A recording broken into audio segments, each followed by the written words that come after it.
আজকে সকালবেলা উঠে একদম বেরিয়ে পড়েছি মাছ দেখতে।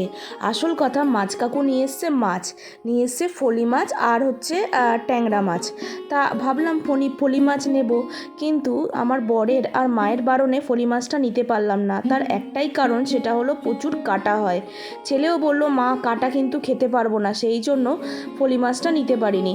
কিন্তু আমার অনিচ্ছা সত্ত্বেও তাই ট্যাংরা মাছটা নিতেই হলো। তাই এখন মাছ কাকু মাছটা কেটে দিচ্ছে।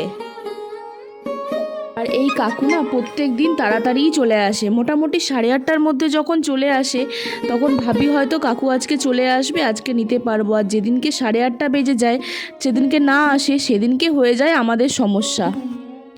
পরে ভাবলাম মা হয়তো ঠিক কথাই বলেছে, এই মাছে অনেক কাটা হবে, থাক না নেওয়াই ভালো, ছেলেও খেতে পারবে না, তারপরে বিকাশও চাইছে না, মাও চাইছে না, থাক বরঞ্চ এই মাছটাই নেওয়া যাক। তাই আমরা সব কিছুর পর ওই ট্যাংরা মাছটাকেই ঠিক করলাম নেব বলে।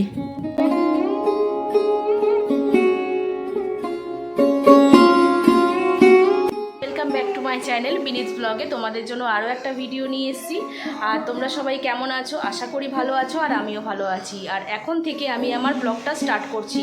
সকালবেলা ঘুম থেকে উঠে ছেলের পড়া ছিল 7টা থেকে, সেই জন্য ছেলেকে একদম খাইয়ে দাইয়ে মানে খেতে দিয়ে নিয়ে চলে গেছি সোজা টিউশনে।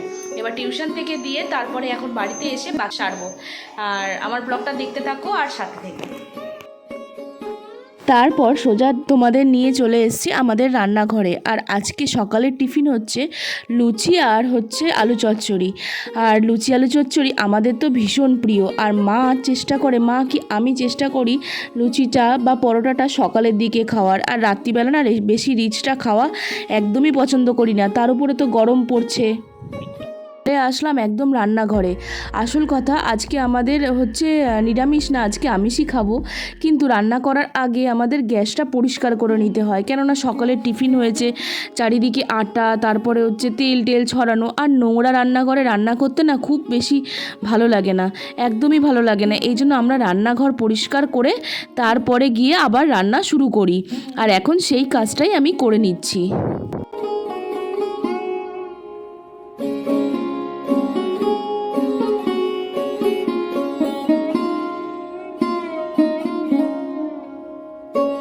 দেখো, রোজ নিয়ম করে না আমি রান্না করতে পারি না, কারণ আমার জানো ছেলেটাকে নিয়ে চারিদিকে দৌড়াতে হয়।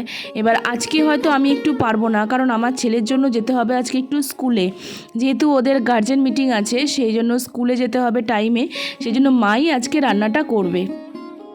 আর আমি যদি তাড়াতাড়ি ফিরে পড়ি তাহলে হয়তো মাকে একটু হেল্প করতে পারবো, কিন্তু রোজ নিয়ম মেনে না আমার রান্না করাটা একদমই পসিবল হয়ে ওঠে না। আজ আরও একটা সমস্যা হলো, আজকে রোদ্দুরের ভাগটাও অনেকটা বেশি।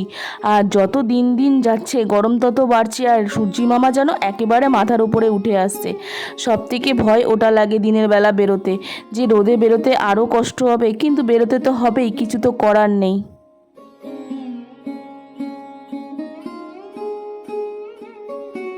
শুভ সন্ধ্যা বন্ধুরা, আশা করি তোমরা আমার ব্লগটা কন্টিনিউ করছো। আর এখন দেখো, সন্ধেবেলায় আমার ছেলে হচ্ছে টিফিন করবে, আর ছেলের বায়না আজকে নিজে হাতে ম্যাগি রান্না করবে। বানিয়ে খায়, দেখেছো? এটা তার হচ্ছে প্রমাণ। সব কিছু পারে কিন্তু করবে না। কিছু বক্তব্য পেশ করবি? বলতে পারিস, কোনো অসুবিধা নেই। সব থেকে দুঃখের বিষয় এখন হচ্ছে ম্যাগির প্যাকেটটা খুলছেই না। আর অনেক টানাটানি করার পর, অনেক চেষ্টা করার পর তারপরে বেচারা ম্যাগির প্যাকেট খুলেছে। আর আসলে ম্যাগিটাও চাইছে না যে ও হাত থেকে তৈরি করুক। আমি ওকে কোনোভাবেই রান্নাঘরে আসতে দিই না, কারণ ভয় লাগে গো, যদি গ্যাসের মধ্যে হাতটা পুড়িয়ে ফেলে আরেক জ্বালা আমার হয়ে যাবে।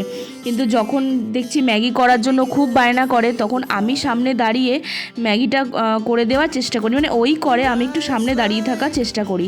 আর দেখো, ম্যাগির মশলার প্যাকেটটাও ভেতরে দিয়ে দিয়েছে। এত সুন্দরভাবে ম্যাগি তৈরি করছে, 2 মিনিটের ম্যাগি হয়ে গেল 10 মিনিট। তবুও চেষ্টা তো করছে, এটাই আমার কাছে অনেক। বড় কথা হচ্ছে কি বলতো, ছেলে মানুষ, কখন কোথায় কি দরকার পড়বে। আজকে হয়তো বাড়িতে আমি ওকে মুখের সামনে করে খাওয়াচ্ছি, সব কিছুই করছি। আজকে যদি পড়াশোনার জন্য বাইরে কোথাও থাকতে হয়, তখন তো ওকে নিজের কাজগুলো নিজেকেই করতে হবে।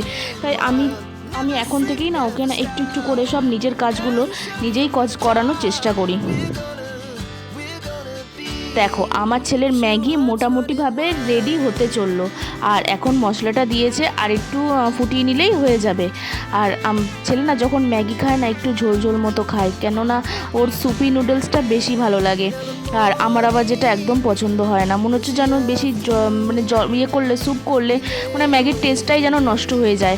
দেখো ফাইনালি ও ম্যাগি করে নিয়েছে, আর ওর ম্যাগি যখন বানায় ওর মধ্যে 2টো কাঁচা লঙ্কা ও অবশ্যই দেবে, কারণ ঝাল ঝাল খেতে বেশি ভালোবাসে। কিন্তু লঙ্কাগুলোকে খায় না, লঙ্কাগুলোকে তুলে তুলে বাইরে ফেলে দেয়। আর বাকি হচ্ছে ম্যাগিটা ঝাল করার জন্য ও লঙ্কাটা দেবেই। তোমরা কিন্তু কমেন্ট করে অবশ্যই জানাবে আমার ছেলের ম্যাগি করা কেমন হয়েছে, তাহলে তোমাদের অনুপ্রেরণায় ও দিন দিন ম্যাগি বানাতেই থাকবে, আরও ভালো করে চেষ্টা করবে ম্যাগি বানানোর। বন্ধুরা আজকের মতো ভিডিওটা এখানেই শেষ করলাম। ভিডিওটা যদি ভালো লেগে থাকে চ্যানেলটা কিন্তু অবশ্যই সাবস্ক্রাইব করবে, আর ভিডিওটা লাইক কমেন্ট করতে কিন্তু ভুলবে না। তো